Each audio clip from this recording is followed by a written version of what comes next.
Merci, Monsieur le Président, et j'aimerais mentionner que je vais partager mon temps avec la députée de Parkdale High Park. Alors, Monsieur le Président, le projet de loi C-55, modifiant le Code criminel, prévoit des mesures de protection à l'égard du pouvoir d'intercepter des communications privées sans autorisation judiciaire préalable en vertu de l'article 184.4 du Code criminel. Entre autres, le texte impose au ministre de la Sécurité publique et de la Protection civile et au procureur général de chaque province l'obligation de faire rapport sur les interceptions de communications privées faites en vertu de justement l'article 184.4, ce qui était un manque flagrant dans le précédent projet de loi. Il prévoit aussi que toute personne qui a fait l'objet d'une telle interception doit en être avisée à l'intérieur d'un certain délai qui reste à définir et probablement qu'on aura besoin d'une autre cause en Cour suprême pour définir justement la question des délais ici. Mais aussi, il restreint également la catégorie de personnes pouvant procéder à une telle interception. Il limite ces interceptions aux infractions visées à l'article 183 du Code criminel, mais je vous ferai grâce de la quelques centaines d'infractions énumérées à cet article. Ces mesures sont la réponse du gouvernement conservateur face à l'échec humiliant pour le ministre de la Sécurité publique du projet de loi C-30 et de la décision de la Cour suprême dans l'arrêt R contre C. Malgré tout ce qu'on peut en dire, nous appuierons cette nouvelle version à la troisième lecture car la réponse de la Cour suprême établit suffisamment de nouveaux paramètres de protection du droit à la vie privée et nous croyons, honnêtement, que ce projet de loi respecte ces normes. Parce que vous savez, Monsieur le Président, pour le NPD, les droits fondamentaux de la personne sont essentiels à la bonne pratique de la justice dans ce pays et nous sommes sensibles à toutes les initiatives en ce sens. Malheureusement, ce gouvernement conservateur a habitué la population canadienne à bien des impairs depuis qu'il a obtenu, voire emprunté sa majorité aux dernières élections. Conséquemment, les Canadiens et Canadiennes ont de bonnes raisons, ils ont souvent de bonnes raisons, d'avoir des inquiétudes et être parfois anxieux face aux différents projets de loi des conservateurs relatifs à leur vie privée.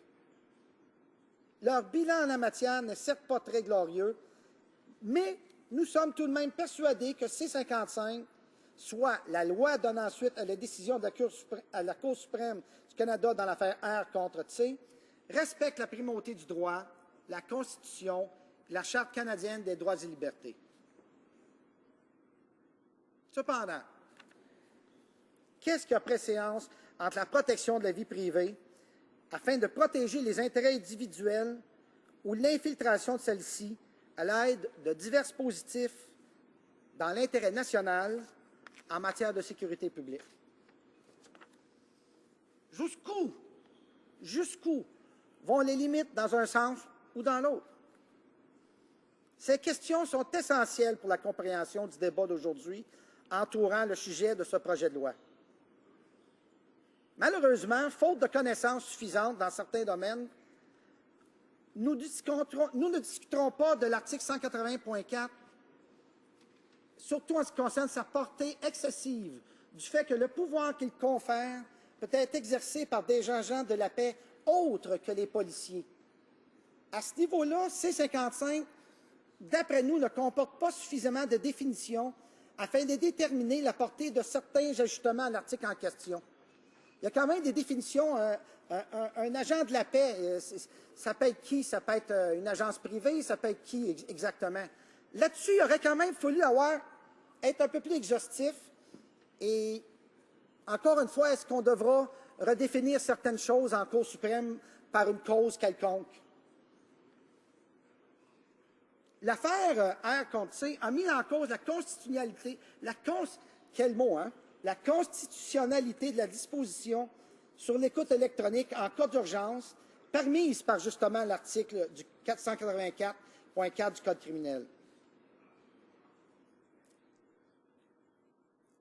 Le juge du procès a conclu que cette disposition portait atteinte aux droits garantis par l'article 8 de la Charte canadienne des droits et libertés, c'est-à-dire que chacun a droit à la protection contre les fouilles, les perquisitions ou les saisies abusives. Mais le juge de la Cour suprême, dans cette affaire, a aussi statué que l'autorisation de la mise sur écoute d'urgence dans des situations de préjudice imminente, sans l'autorisation du tribunal, pouvait tout de même se justifier en vertu de la Charte. Encore une fois, la question, qu'est-ce qui est plus important, les droits de la vie privée ou la sécurité du public, la sécurité nationale?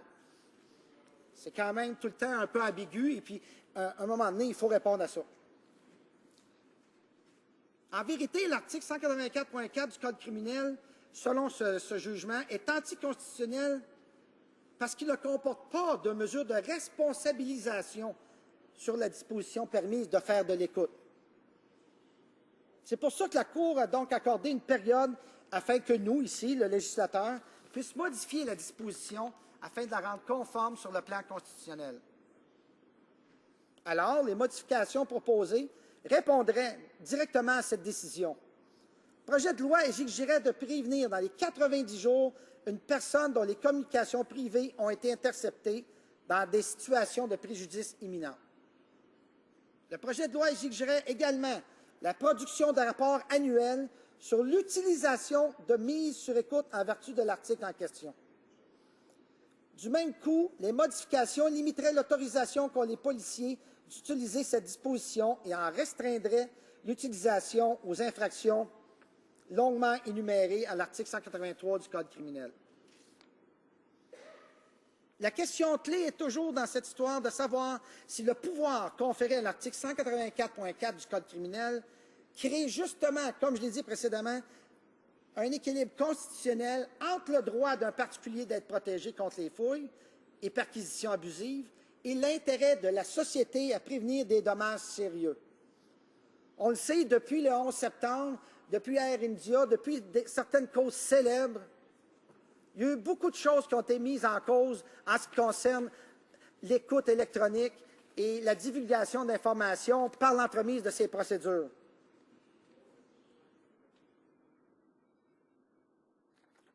Excusez-moi. Mais correctement interprétées, ces conditions visent à faire en sorte que le pouvoir d'intercepter des communications privées sans autorisation judiciaire ne puisse être exercé qu'en seul cas d'urgence pour éviter des dommages sérieux. Dans cette mesure, cet article établit un juste équilibre qu'on croit entre les droits garantis à l'article 8 de la Charte et l'intérêt de la société à prévenir des dommages sérieux.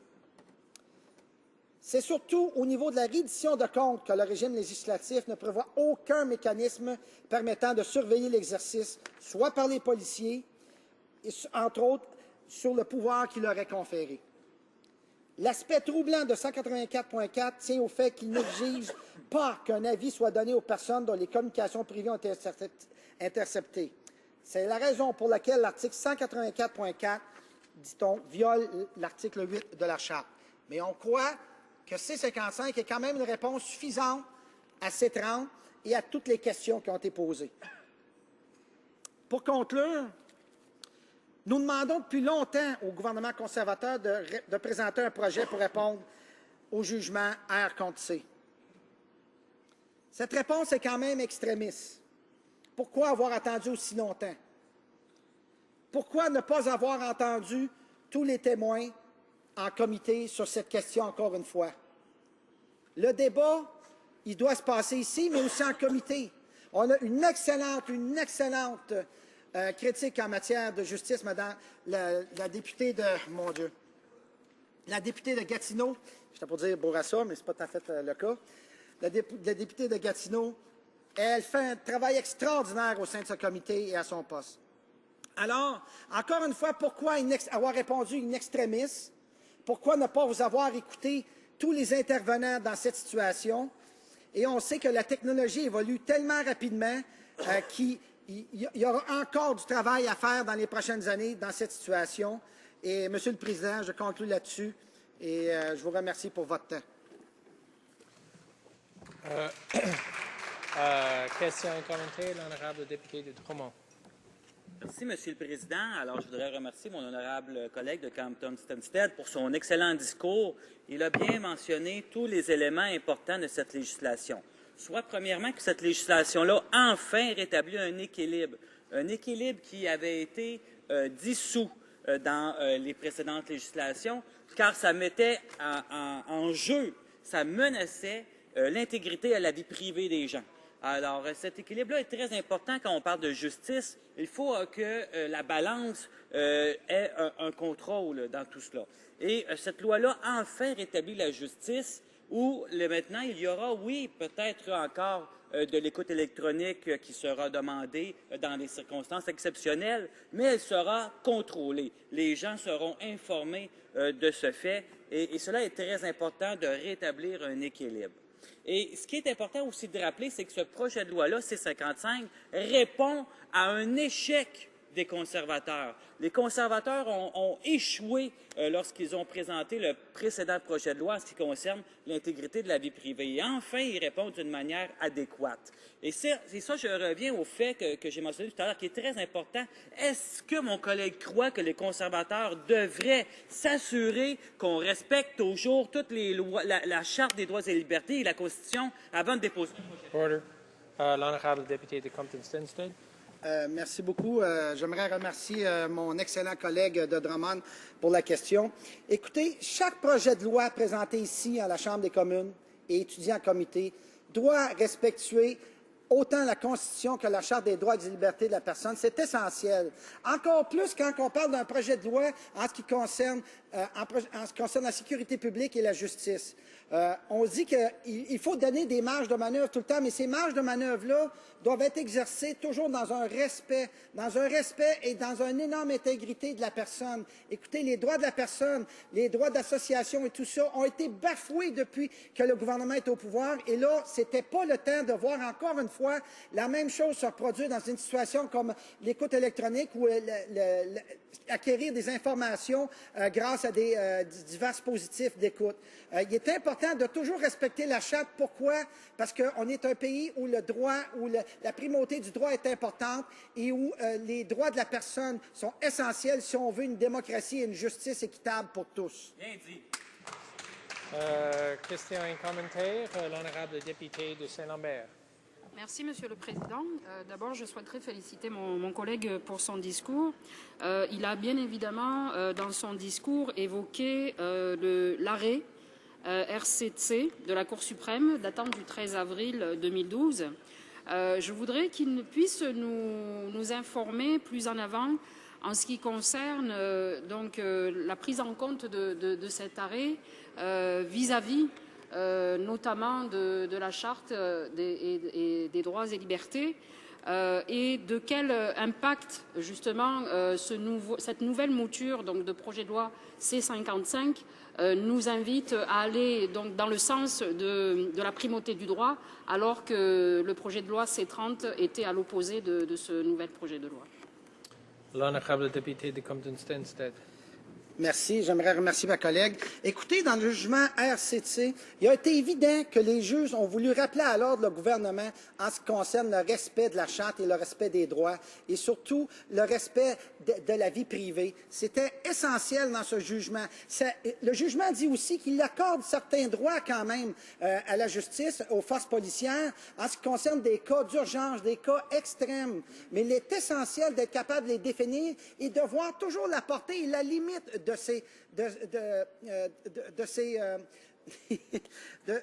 mesures. C'est toujours important de voir la limite de ces mesures afin qu'on puisse tenir compte justement de la Charte, du respect des droits individuels et justement, pourquoi toujours attendre à ce qu'il y ait un jugement en Cour suprême pour rappeler le gouvernement à l'ordre? Ça fait plusieurs fois que ça arrive, et non seulement avec le gouvernement actuel, mais les gouvernements précédents, quand on a des gens qui peuvent faire le travail et qui peuvent tout simplement lire adéquatement, écouter les témoins et ensuite être capable d'équilibrer, de faire des lois justes et pour tous.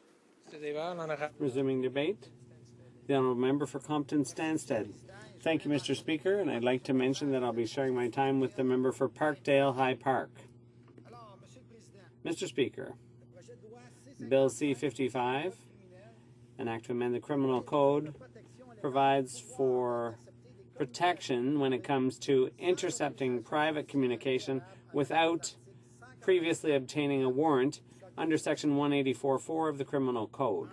Among other things, the bill would require the Minister of Public Safety and on the Attorney General in each province would require them to report on the interception of any private communications under Section 184.4. This was something that was shockingly lacking from the previous bill.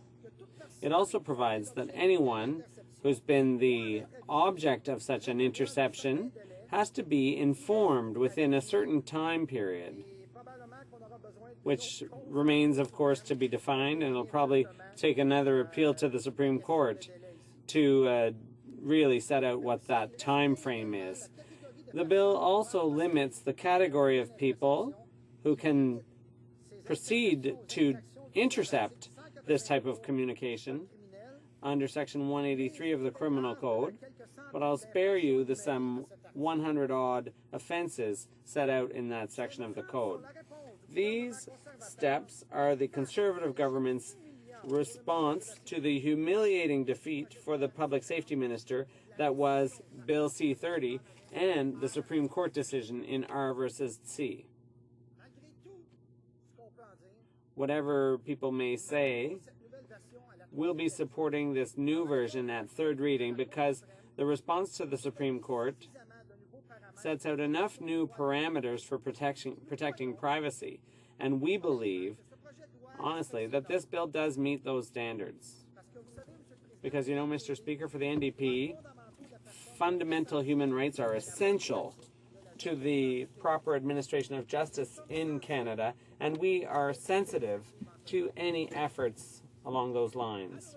Unfortunately, this Conservative government has, Canadians have gotten used to the things that they've done, the way they've abused their majority, and as a result, Canadians have good reason to be concerned and even anxious at times about various Conservative bills affecting privacy.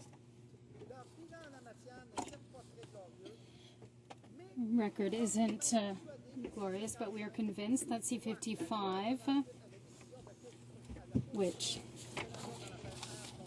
is the case of R versus C, respects the rule of law, the Canadian Constitution, and the Canadian Charter of Rights and Freedoms. So, which has precedence in protecting privacy to protect individual interests or ensuring that we catch those in the national interests of public safety? Where will we go?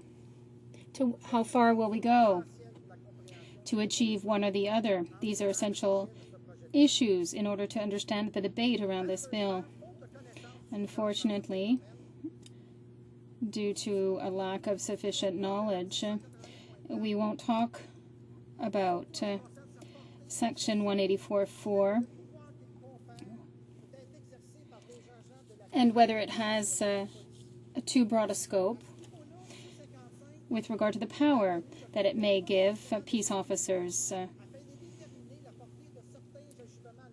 There is not enough definition in C-55 to determine the scope of the section in question. A peace officer could be who exactly?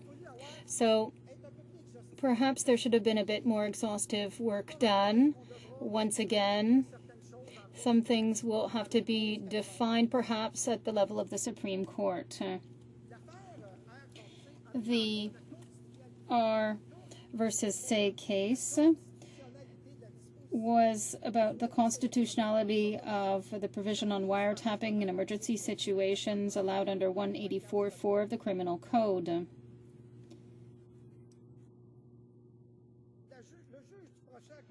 The trial judge concluded that the provision undermine the right guaranteed in Section 8 of the Canadian Charter on Rights and Freedoms, that is, that everybody is entitled to protection against abusive search and seizures. But the Supreme Court Justice also ruled that the authorization of emergency wiretapping in cases of urgent danger without prior judicial authorization could be justified under the Charter. Once again, what's more important, privacy rights or public security, national security? Well, it's a little bit ambiguous, and at some point, we'll have to answer that question. In reality, Section 184.4 of the Criminal Code, according to the ruling, is anti-constitutional because it does not include any accountability measures with regard to the provision allowing for this interception. That is why the courts gave us a certain amount of time so that we as legislators could amend the provision to make it consistent with the Constitution. So the provisions proposed directly responded to that decision. The bill provides that there will be a 90-day period within which a person whose private communications have been intercepted in cases of extreme danger must be notified. The bill also requires the production of annual reports on the use of these interceptions under the same section.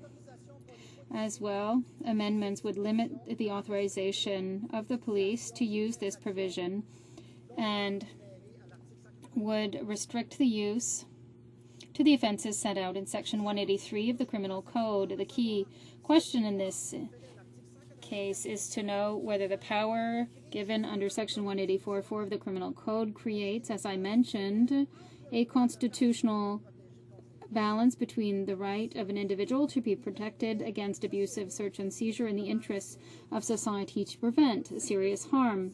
We know that since September 11th, since Air India, and since a number of infamous cases, that there have been many things that have been called into question when it comes to wiretapping and the disclosure of information through those means.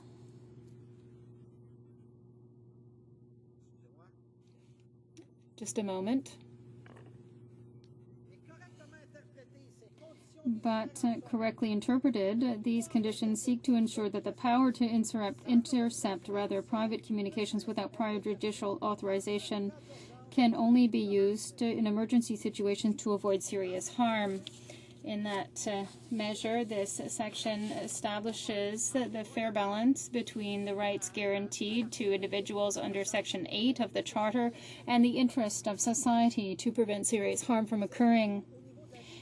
It is in particular with regard to accountability that the legislative regime does not provide any mechanisms for oversight by police of the power that they are being given. The troubling aspect of 184.4 is that it does not require a notice to be given to individuals whose private communications have been intercepted. That is why Section 184.4 violates Section 8 of the Charter. But C-55 is still, we believe, a sufficient response to this, as well as with regard to C-30 and all the questions that have been asked. We have long been asking the Conservative government to introduce legislation in order to respond to the R versus C decision. This response is extremist. Why did they wait so long? Why did they not listen to all the witnesses in committee on this issue? The debate has to take place here, but also in committee. We have an excellent justice critic, the member for Gatineau. I was going to say Bourassa, but that's really not the case. The member for Gatineau, and she does extraordinary work on that committee in that position. So once again, why was there this response? Why didn't they listen to all the stakeholders in this regard? And we know that technology is evolving so quickly that there will still be work to be done in the coming years in this regard. Mr. Speaker, I will conclude on that note, and I want to thank you for your time. Questions and comments. Questions and comments. The Honourable Member for Drummond. Thank you, Mr. Speaker, and I want to thank my honourable colleague from Compton Stansted for that excellent speech. He referred to all the important elements of the legislation, that is, that finally a balance is restored through this legislation, a balance that had disappeared in the previous legislation because it threatened the integrity of people's privacy. So this balance is extremely important when we talk about justice. So we have to ensure that there is a control and a balance. And finally, we see justice restored. Well, now, perhaps there will still be wiretapping that will be requested in exceptional circumstances. However, it will be controlled. People will be notified of that, and it will be very important to ensure that the balance is restored. It's also important to remember that this bill, C-55, responds to a failure by the Conservatives. The Conservatives failed when they had introduced the previous legislation and its impact on integrity of privacy. And I want to come back to the fact that I said earlier that it's extremely important to ensure the balance. Does my colleague believe that the Conservatives should ensure that we've continued to respect the Charter of Rights and Freedoms and the Constitution before order? The Honourable Member for Compton Stansted. Thank you very much, and I want to thank my excellent colleague from Drummond for that question. Each bill that is introduced here in the House of Commons is studied in committee, and it must respect the Constitution and the Charter of Rights and Freedoms. It's essential, all the more so when we talk about a bill on justice or public safety. We have to ensure there is a flexibility, but the flexibility must be exercised with respect for individuals. Human rights, the rights to association, these rights have been violated since the government is in power. And it wasn't the time to see the same thing occur in a situation such as wiretapping, where we're acquiring information through various listening devices. The idea is to always respect the Charter because we're a country that respects the rule of law. Human rights are essential if we want to ensure democracy, justice, and fairness for all. Questions and comments? The Honourable Member for Saint-Lambert. Thank you, Mr. Speaker. First of all, I want to congratulate my colleague on his speech. He, of course, in his speech, referred to the decision, R versus Say, from April 2012, April 13th to be specific. I'd like him to talk to us about the consideration of the decision with regard to the Charter of Rights and Freedoms and the impact that this new version of legislation, Bill C-55, will do to ensure the rule of law, whereas C-30 was the opposite of what this bill here is. The Honourable Member for Compton Stansted. Thank you. I want to thank my colleague. Well, in R versus Say, it was clear that the judges wanted to call the government to order with regard to the respect for the Constitution and the Charter, the respect for privacy. It's essential in this decision. The decision also says that it does give various rights to police forces with regard to emergency cases, extreme cases, but it's important to define them and to ensure that we define the limits of that those measures. It's important to ensure we define the limits of those powers to respect individual rights. And why always wait for a Supreme Court decision to call the government to order? It's happened a number of times, not just the current government, but previous governments. They have to be able to listen to the witnesses and ensure a balance in fair legislation that benefits everyone.